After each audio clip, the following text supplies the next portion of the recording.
Good day once again, and welcome back to our class on investment analysis and portfolio management. By now, we've gone through lectures numbered 1 to 31. This is lecture number 32, and we are well on our way to really picking up top gear into the studies. Now, remember, we talked about bonds and what bonds are. Bonds are like IOUs.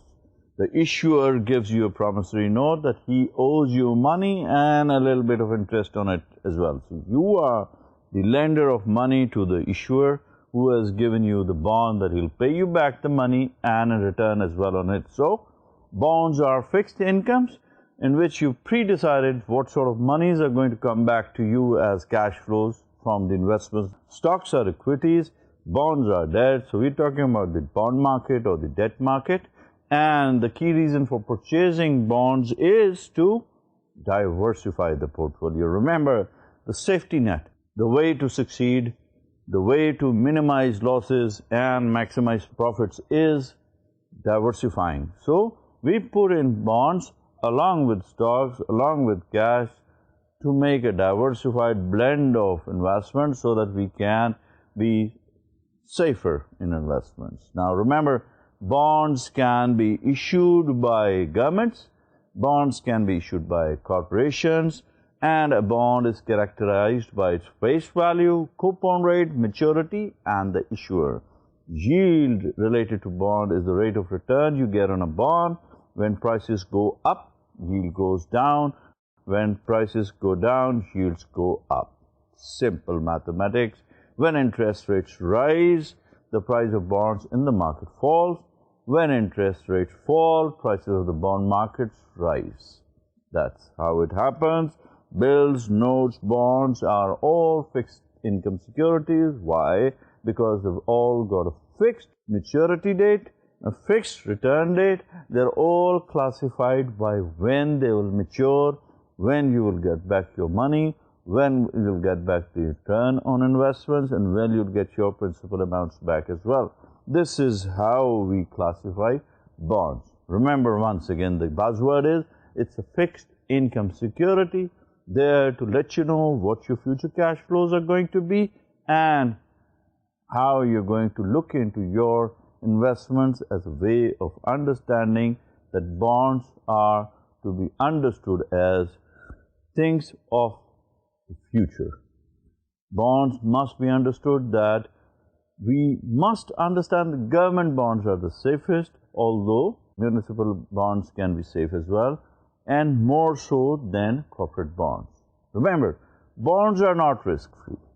There is always the possibility that the issuer may default on debt payments. Just a wee bit of a risk factor, but high risk, high yield bonds we call junk bonds. Bonds that will give you a lot of money in return, but you can buy bonds. You can buy bonds through brokers, you can buy bonds directly as well. It all depends where you are and how you're going to buy your bonds. Now, another thing that we must understand about bonds is that brokers also sometimes don't charge a commission. Let's not forget we talked about front-end loads and back-end loads, but that was in mutual funds. But more importantly, we talked about risks and we talked about returns. What did we all talk about? We talked about that there were two key components, two key concepts, which were time value of money and the trade-off. So, in time value of money, we understood that a rupee or a dollar which is safe is worth much more than a dollar or rupee which is risky. Secondly, that the trade-off is the central theme in the investment decision-making process. These are the two things we talked about when we were talking about the relationship between risk and return, and these were the two key concepts, time and the trade-off between risk and return. It is very important to understand. We also talked about returns as the holding period, as the yield to maturity, compounding, and compound annual returns. Because all valuations, all returns, or future cash flows depend on yields and the appreciation of the bond and the holding period and the return that you shall get on the holding period or till maturity. But we must focus on the keyword called compounding. Compounding really makes returns fabulous. If you look and compare it with simple returns, you will find compounding really makes things much more rosier, much more profitable, and the effect of compounding can only be understood once you actually get into the act of investing and reinvesting the profits. Now, what is a holding period return? One, it is independent of the passage of time. Two, should only be used to compare comparative products over the time period. Also, we must consider that the yield of an investment on interest or dividends is very significant. Also, appreciation from a chance in the investment value. So, we must understand that holding period returns are important as far as our investment process is concerned. We have talked a lot about time, we have talked a lot about maturity, we have talked a lot about returns. All these are interlinked with each other, and obviously we must understand that returns will give you the best value for money based on the holding period. So, if you look at time value of money, if you look at the time factor, we must understand that its calculations overcome the shortcomings of the holding period. Naturally, if you look at the calculation and the returns, sometimes they will, overshadow the period of holding, or they will overshadow the maturity period, and maybe they've given you better returns for you to understand that these will be much better understood as a concept of time value of money. Obviously, it permits a direct comparison between a particular sum today and future amounts that shall be coming. So, it's a good idea to talk about time value of money in compared to today's money in comparison to future's cash flow. Now, compounding the effect is what we talked about, and compound annual return is the interest rate that satisfies the time value of money equation. The number of compounding periods will greatly increase the return values if you keep increasing compounding effect, meaning that you have a semi-annual returns on your coupons. If they're quantified into 4 returns per annum, the reinvestment process will gain pace, and you'll be able to invest quarterly amounts back into the process, which will have a compounding effect. So, the effect of compounding is significant when you understand the return process. Compounding also helps you quicken up the pace of return, but everything is at a cost, and that cost is risk. We talked about risk, which is what? A chance of losing money, a chance of a loss, and risk is inseparable from time.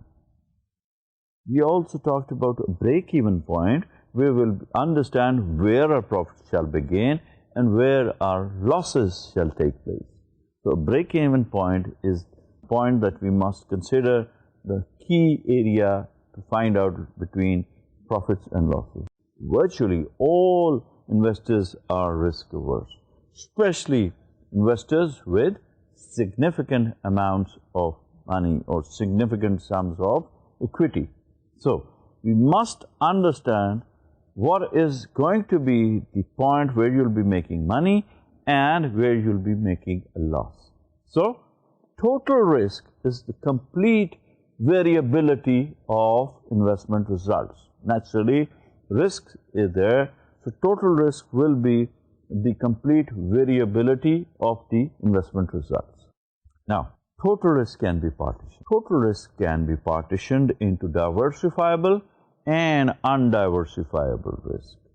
But remember, it's the undiversifiable risk which we consider more in the marketplace, and the marketplace only rewards undiversifiable risk. Obviously, total risk will include both diversifiable and undiversifiable risk. Since investing is about risk, investing is about getting rewards, then risk becomes unavoidable. In fact, risk is unavoidable. Also, it has a direct relationship between expected returns and unavoidable risk. Also, we must understand that a risky investment doesn't guarantee profits, or a risky investment doesn't guarantee good return, and also unnecessary risk doesn't guarantee phenomenal profits. So you get no extra profit for getting into unnecessary risk.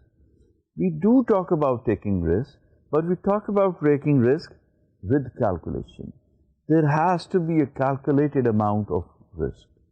Remember, we're not talking about a riskless investment horizon. So then what is risk? And we've talked a great deal about risk. But since we're talking about investments, since we're talking about profits, we have to talk about risk again and again, just to inbuild and ingrain the word that there has to be some sort of risk involved when we're talking about investments.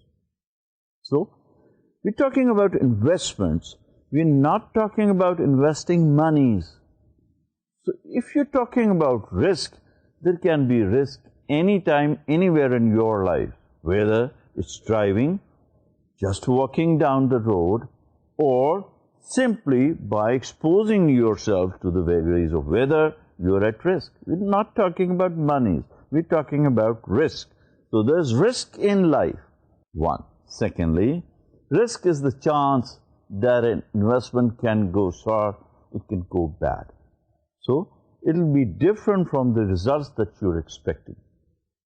Risk is going to be the difference between exact returns that you'll be getting and maybe the eventual results and the expected results of your investments. So this includes losing maybe part of your investments, maybe all of your investments. But this is the risk that's involved when you're investing monies. Also, when we're talking about investing in bonds, when we're talking about investing in stocks, we're talking about investing in any kinds of investment instruments, there has to be some sort of risk involved, and we can then look at the different types of risk that can be included and understood as different types of risk. There will be a number of risks that we can talk about. The important thing is, life is all about risk.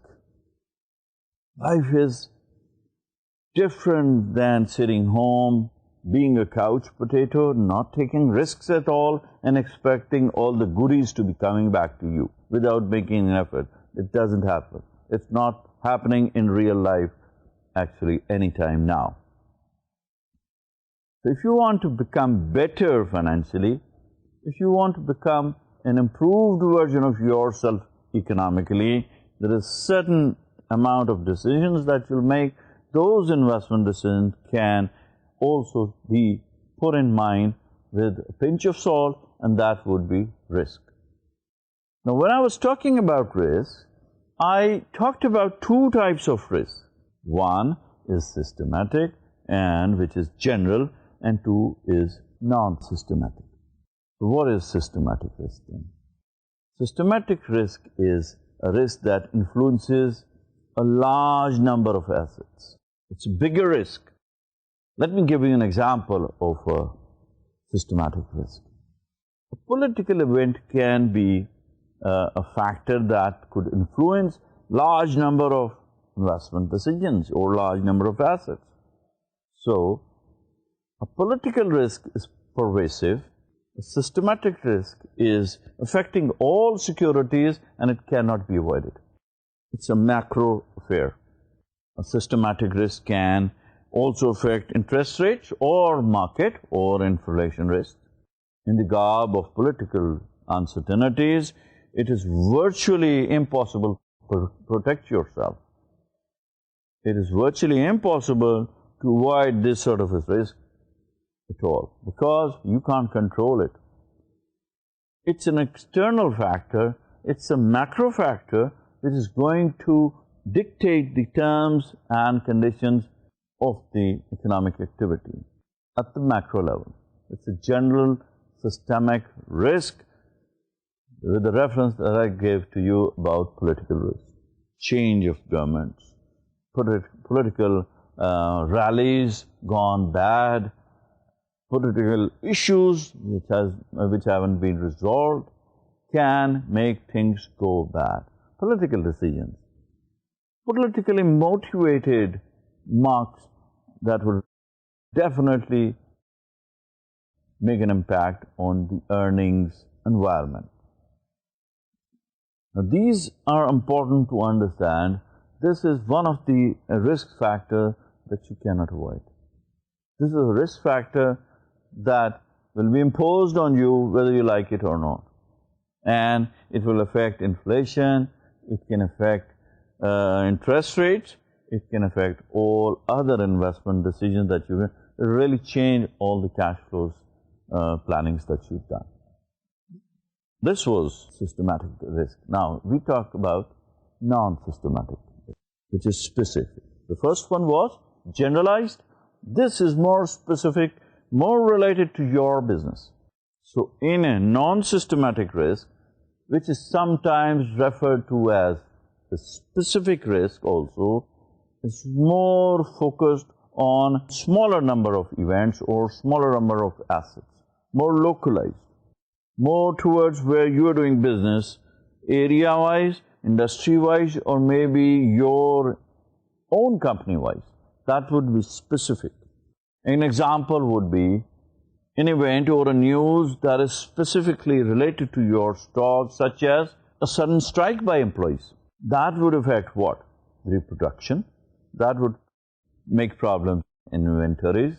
So that would be specific to your environment, which can be controlled. Or you can minimize the issue. So, total risk will include systematic risk and non-systematic risk. Both generalized risk and specific risk will be included in total risk. One you cannot avoid, the other is more specific to your own environment or your industry or your firm. You can have both risk at one time, you can have one risk at a time, but these should be incorporated as probabilities happening at any time. How do you minimize issues related to risk? And you will remember we talked about a word called diversification. Diversification is the only way for you to protect yourself from unsystematic risk. We're talking about unsystematic risk. We're not talking about systematic risk. So diversification is the buzzword. We talked about not putting all your eggs in one basket. We talked also about putting all your eggs in one basket and watching your basket. I'm referring to a basket, I'm referring to different diversified products in the basket. So you diversify. Now, when we're talking about generalized risk or when we're talking about specific risk, we're talking about sources and where we can expect risk to be coming in from. A number of sources, maybe more than half a dozen, maybe as many as a dozen. And we're talking about sources like interest rate risk, we're talking about sources like market risk, like inflation risk, like business risk, like financial risk, or liquidity risk, or exchange rate risk, or country risk. These are some of the bigger sources of risk. Country risks like in sovereign risk like political stability or instability, exchange rate risk, fluctuation in your local currency and foreign currency parities, or maybe marketability without sale prices, you have difficulty in cash flows, or maybe your financial risk which is tied to debt financing. You've got a lot of interest to pay on the monies that you borrowed, and you have difficulty in paying back, so there's a financial risk. Maybe you don't have enough business, maybe the purchasing power is vulnerable, and then there is a variability in the purchasing power, so that could be inflationary risk. There's so many risks. Let's look at credit risk, or let's look at the default factor. Now, this is the risk that a company or an individual will be facing if the company or an individual is unable to pay back the contractual interest, the agreed upon interest that has to be paid back, or even the principal amount as part of debt obligations. The principal or the interest, the contractual decisions that you made, you're unable to, commit yourself to honoring the words. Also, there is a possibility that this is going to affect your portfolio. The total impact is going to be grave on your portfolio. We must understand that this can be one of the factors that can affect your cash flow plans. However, government-issued securities will be felt to be more secure and safer when we're looking at credit or default risk, and maybe corporations and individual-issued IOUs could be more riskier. So, if we were to look at the credibility factor, I would put my money into government securities first if you're talking about safety. Safety is different than talking about returns. So while corporate bonds tend to have the highest amount of default risk, it also gives you higher interest rates. Remember, higher the risk, higher the return. So if you were to look at the default risk factor, sovereign country risk, the credit or default risk is paramount for us to understand. If we were to look at country risk or sovereign risk, we would understand that governments or states borrow money as well from foreign countries as well. It's not only individuals or corporations, governments borrow money.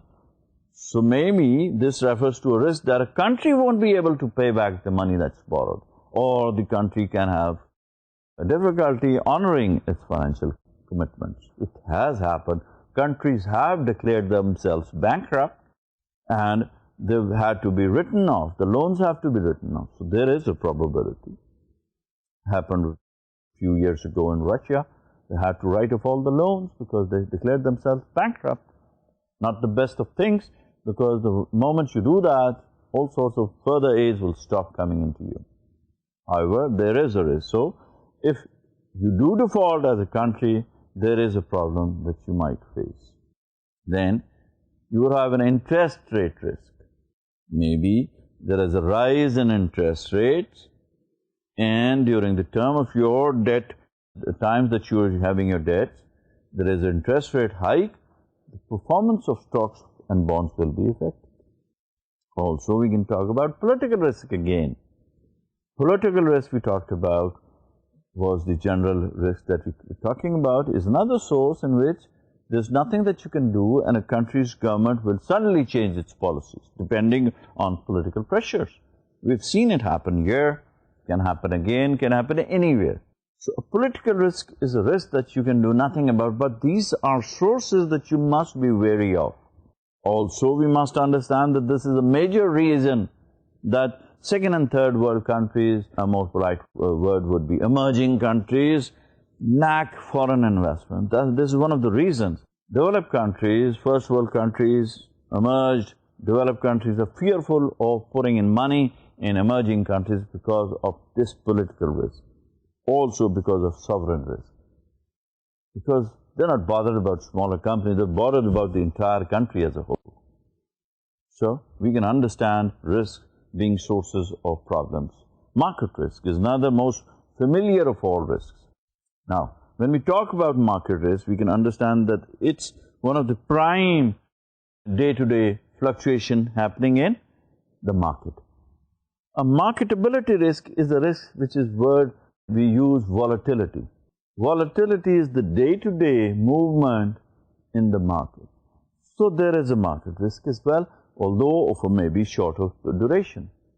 But there is a factor that market risk will be applying to all stocks and bonds as a whole. Stocks tend to perform well during a bull market and really don't perform well at all in a bear market. That's market. That's the risk that we have when there's volatility in the market. So, volatility is not so much a cause, but an effect of certain market forces. There are market forces that bring volatility into effect.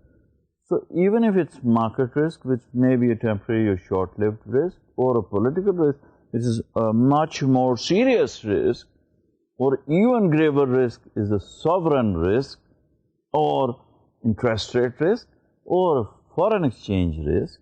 These are all sources of risk that have to be dealt with. Now, there is a definite trade-off between expected returns and risk. We're not talking about realized returns, we are talking about expected returns. So, investors manage risk at a cost. They can manage risk at a cost, which means lower expected returns. If you're managing risk, it means that you're going to compromise on the level of profit. Also, any level of expected return and risk can be attained. And have a look at the slide, have a look at the graph, and you'll notice a relationship between expected returns and risk. You see stocks on the blue line at the highest level, with the bonds following them shortly, and a risk-free rate of return in which you see expected return to be lowest at the risk-free rate, higher at the bond rate, and highest at the stock level. Which means, if you look at the trade-off between risk and expected returns, we find that stocks have got greater returns and greater risk, bonds are intermediate, and if you're really looking at a risk-free return, then you'll always be compromising on the expected return as well. Now, the important thing is for us to understand that the return and risk relationship in investing, we have to look at asset valuation. If you're looking at asset valuations, we should understand that asset valuation is a function of both return and risk.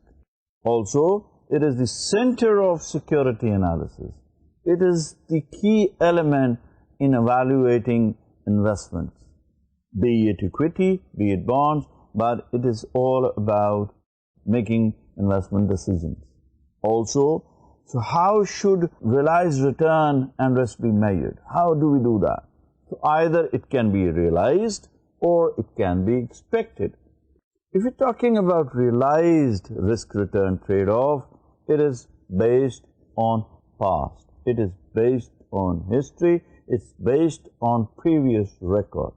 But if we're talking about expected risk-return trade-off, then we are talking about uncertainty, and that may not occur at all, which means expected returns can be unexpected because they're about the future. Realized risk-return trade-off is based on historical empirical data that we can rely on, what has been the past track record, and what sort of risks are we looking at, which is going to be different than the expected risk, which is going to be uncertain, and that is something which we have to cater for when we're looking at investment decisions about investment. If we look at return components, we're looking at two different elements. We are looking at two elements which are namely periodic cash flows and price appreciation or depreciation. These are the two components that we should be looking at. Now, if you're looking at the periodic cash flow, we're talking about interest or dividends. We're looking at income, returns, the dividends or the interest. And yield would obviously mean the measure that relates to the value that you're getting on your investment or the price of the security. This is the importance of a component in return, the periodic cash flow. Also to be looked at is the price appreciation or depreciation. In simpler terms, we're talking about capital gain or loss. These were the two things that we looked at when we talked about investments. Either periodic returns through investments, which would mean income generation through dividends or interest, or capital appreciation. These are the two modes that we look at. So, we're looking at total returns. We're looking at returns that incorporate yield plus price change.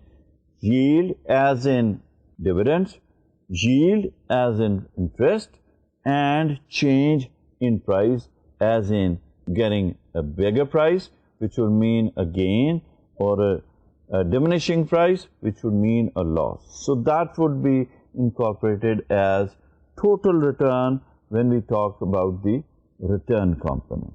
Now let's talk about something about arithmetic and geometry. Let's talk about arithmetic versus geometric. What does it all mean? Returns and the words that are being used. So arithmetic mean does not measure the compound growth effect. Also, it does not capture the realized change in wealth over multiple periods, because multiple periods will be about compounding. So arithmetic returns are going to let you know about the simple return that you're going to get. But what it does is, it does capture typical return in a single given period. That is what arithmetic calculation does. On the other hand, if you look at the geometric mean reflects the compound cumulative returns over more than one period. That is the difference between understanding returns vis-a-vis arithmetic or geometry, because that's the difference between measuring compound returns and measuring simple return, measuring single term returns, measuring more than simple term returns. That is how you are able to calculate the differences in returns. Also, if you look at the risk premiums that are involved, there are a lot of risk premiums that you have to pay, and premium is the additional return earned or expected for additional risk. Anything that you can calculate for any two asset classes. That is the premium that you pay for additional, it is the additional amount that you have to pay on any additional income that you expect. Secondly, if you were to look at the two types of premiums that I just mentioned, the two asset classes, the two asset classes would be fixed income and equity income or variable income, which would mean what? Equity risk premium and bond horizon premium. When talking about equity risk premium, we're talking about the difference between stocks and risk-free return. The difference between return and the price of the stock. On the other hand, if you're looking at the bond horizon premium, we're looking at the difference between a long-term and a short-term government security. We're looking at the time period. We're looking at the horizon. We're looking at the difference between the long and short-term securities of governments. So you look at bond horizon premiums, or we look at equity risk premiums when we talk about risk premiums. So a risk premium is the additional price or the additional return earned or expected or additional risk that you get. So if you look at the formulas for risk premiums, and you'll do well by looking at the equations on your slide, and you'll understand the risk premiums in equity risk premiums and the bond horizon premiums. This is the equation that you're seeing right now on your screen. This will help you understand the two asset classes and the premiums you talk about when you talk about equity risk premiums and bond horizon premiums. Also, we must understand that if you look at history, if you look at the track record, if you look at the risk return record, we'll understand even through studies, it goes back as far back as 1920, we find that cumulative wealth indices show better stock results than bond performances. You tend to get more returns from stocks than you would get from bonds.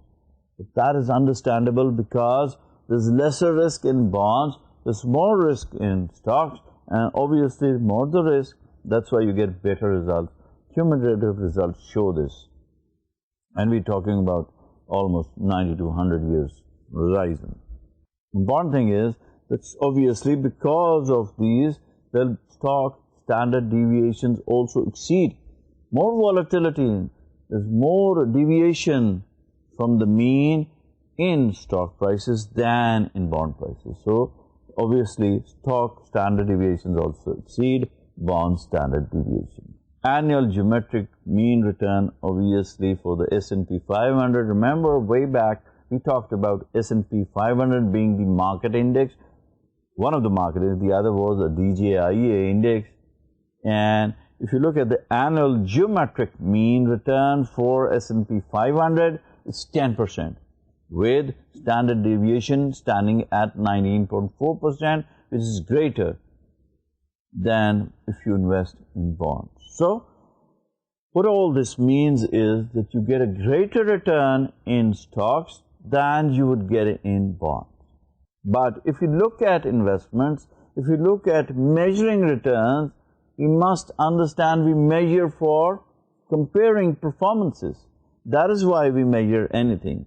That is how we compare relative strength, and that is how we must understand the synergies that are to be dealt with when we're talking about investments and the returns and the risk involved in the investment decisions. So we measure for comparing performance over time or across different securities.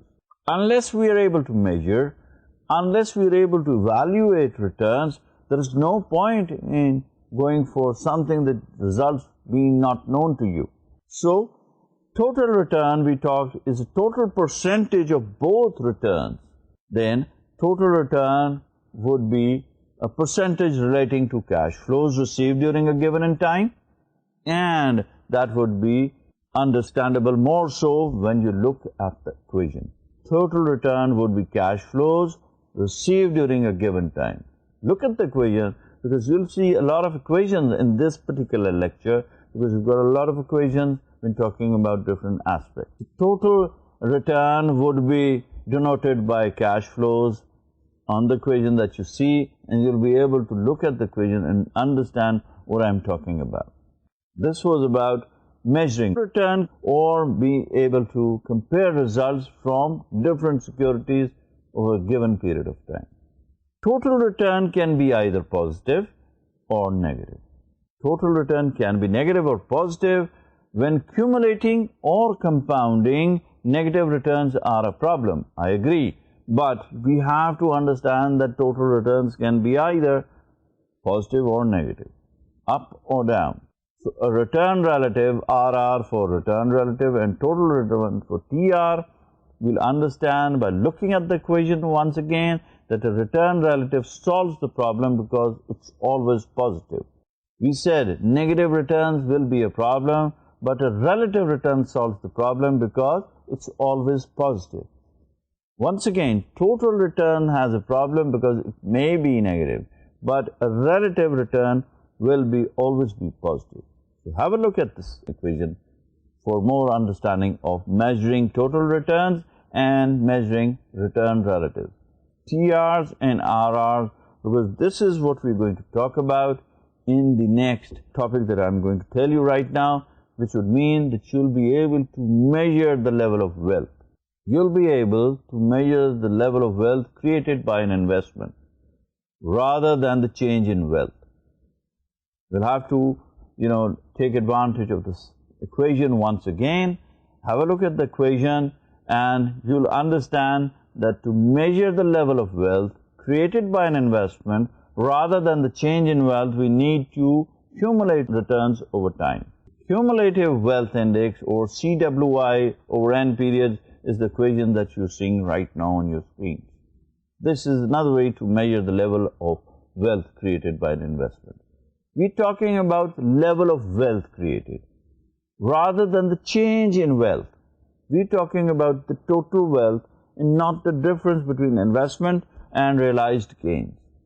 This is total return measurements. That is what we talk about when we talk about measuring returns. Now, this was about local effect on your investment. How about talking about international return? When we talked about investments, remember we also talked that we could invest locally or we could invest internationally as well. When we talked about investing internationally, obviously we're doing it again for profits.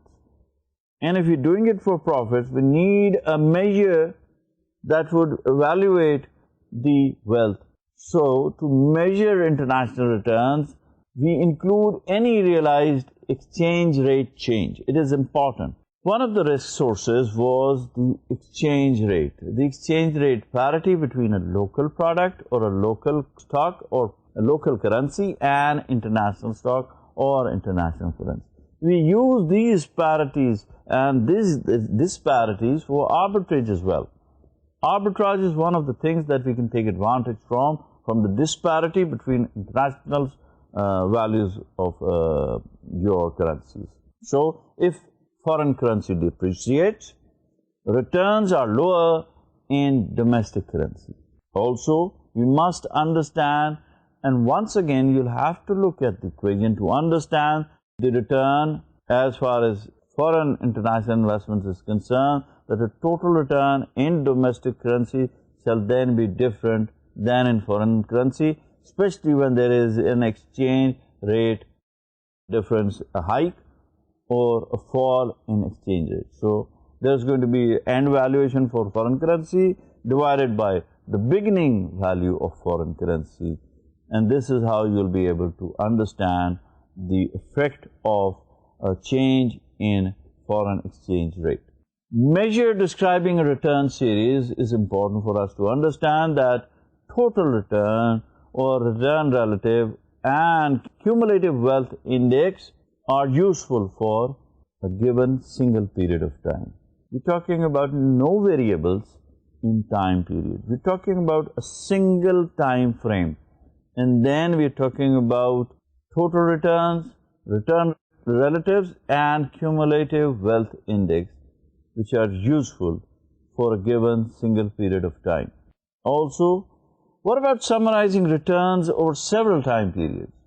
How would that be studied?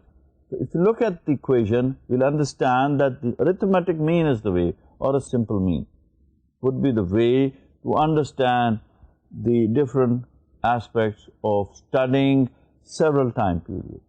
So, this is important for us to understand the difference between arithmetic means and geometric means, which I mentioned a few minutes ago, how you're going to incorporate compound returns and simple returns in geometric means and arithmetic means. Once again, taking advantage of the equations, you have to take a definite advantage of the equations, because this is all about equations this time in the lectures. And look at the equations right now. You'll understand that geometric mean is defined as the nth root of the product of n return relatives minus 1 or g. And the difference between geometric mean and arithmetic mean depends on the variability of return s. So, these two equations on your screen right now will make you understand what geometric mean is. Once again, geometric mean is defined as the nth root of the product of n return relatives minus 1 or g.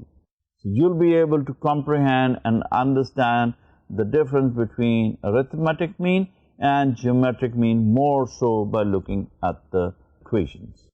Now, when talking about returns, we're talking about either fixed future cash flows or we're talking about variable fixed, non-fixed future cash flows. If you looked at the future cash flows, you have to adjust them. So, adjusting returns for inflation is another aspect we have to look at when we're talking about risk and return and the trade-off between risk and return. If we were to be adjusting returns for inflation, because inflation is another risk factor or source of risk that we have to incorporate. We talked about exchange rate parities. We need to talk about adjusting returns for inflation. So, returns measures are not adjusted for inflation.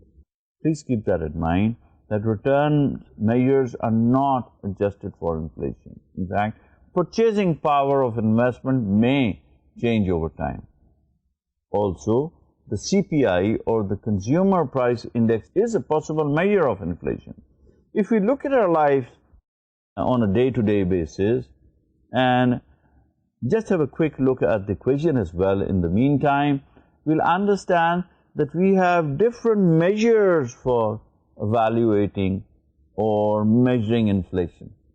One of the ways to measure inflation is by measuring the Consumer Price Index. What is the Consumer Price Index? Or what is kitchen inflation?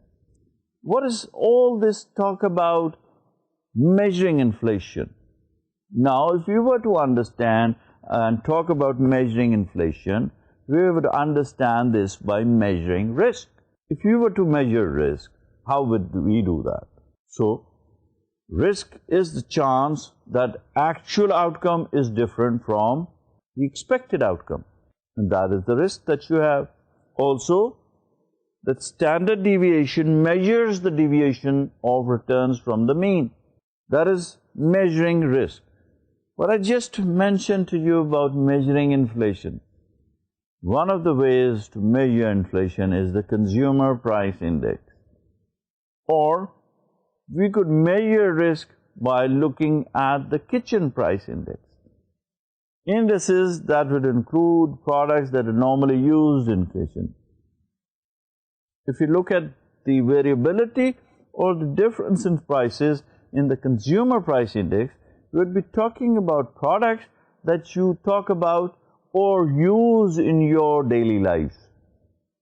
If you're looking at products and if you're looking at the Consumer Price Index, then we are able to find out what that basket cost, what that would be of value if inflation has taken effect. So, the measure that we use, one of the measures that we use is the Consumer Price Index, more commonly talked about as the CPI. Now, if we were to talk about CPIs or Kitchen Price Indexes, we would understand that these are things that affect your daily life.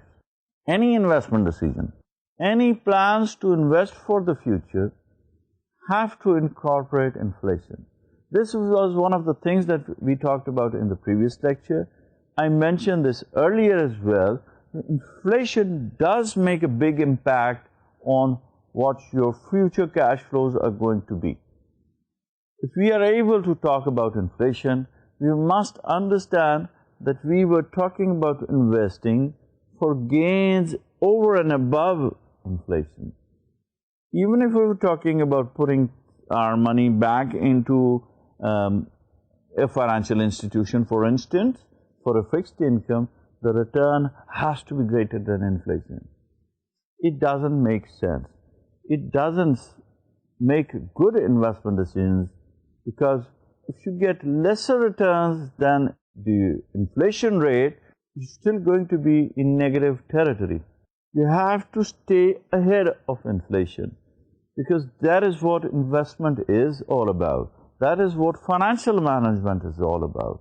If we were to talk about investments, if we were to talk about measuring risk, if we were to talk about what sort of risks are to be avoided or what are the sources of risk, then this lecture that we just talked about was related to the sources of risk. We talked about political risk, we talked about sovereign or country risk, we talked about foreign exchange risk, we talked about marketability risk, we talked about liquidity risk, we talked about so many risks that default risk was there, credit risk was there. These are the risks or the sources of risk that we have to look at before we can talk about investment. We talked about systematic risk. We talked about unsystematic risk. We talked about general risk. We talked about specific risk. We talked about risks that we can control. We talked about risks that we have no control over, and one of the risks that outsiders or foreign countries or bigger nations look at while investing in emerging countries is sovereign risk. They look at sovereign risk, they look at political risk. They will not burn their fingers in places where there is ambiguity, in political uncertainty, or they think the sovereign state or the country will be unable to pay back the debt. So sometimes ratings done by international rating agencies, and I mentioned to you about a company called Moody's, will make a big impact on the values of stocks and the values of bonds in that particular country based on sovereign risk ratings and political risk rating.